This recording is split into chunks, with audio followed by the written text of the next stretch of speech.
सांगा. काय करायला, व्हिडिओ करायला हां मला पाठवत असलं तर हो हो नंबर देत असेल तर चला ठीक. सांगा. आपल्याकडे बघा, लसूण सोडलो, कांदा सोडला, किती पावडर आपण काय करतो, उकिरड्याला फेकून देतो कचरा आणून. पण त्याला तसं न फेकून देता आपल्याकडे मच्छर खूप त्रास देत असतात. आणि आता सध्या उन्हाळा दिवस चालू झालेला आहे, खूप मच्छर घोंघवतात सकाळच्या वेळेस आणि संध्याकाळच्या वेळेस. तर त्यांना पळवण्यासाठी नैसर्गिकरित्या उपाय जो आहे तो उपाय म्हणजे लसणाची साल, कांद्याची साल एकत्र करायची, त्याच्यामध्ये पुन्हा परत तेजपान मिसळायचं.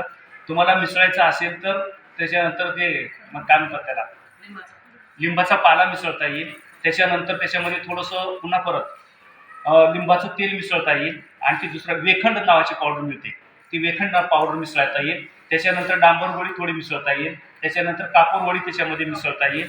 आणि ह्याची सगळी मिळून पावडर तयार करायची.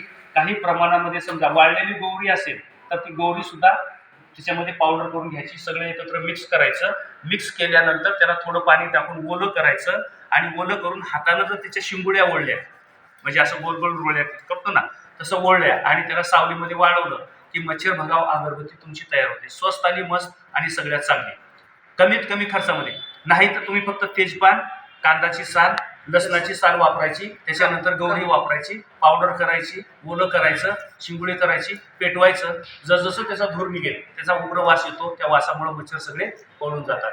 जे आपण बाजारातली काडी वापरतो ते काडी तशी वापरण्यापेक्षा बिना त्रासाची, बिना ह्याची, ह्याच्यामध्ये कडुलिंबाचा पाला टाकलं तर श्वसनासाठी आणि आरोग्यासाठी सुद्धा ते चांगलं राहील. लसूण सुद्धा चांगलाच आहे, कांदा सुद्धा चांगलाच आहे. म्हणून आपण असं जर करता आलं, वेस्ट जाणाऱ्यापासून फायदे घेता आले तर अधिक चांगल्या पद्धतीनं घेता येऊ शकतात.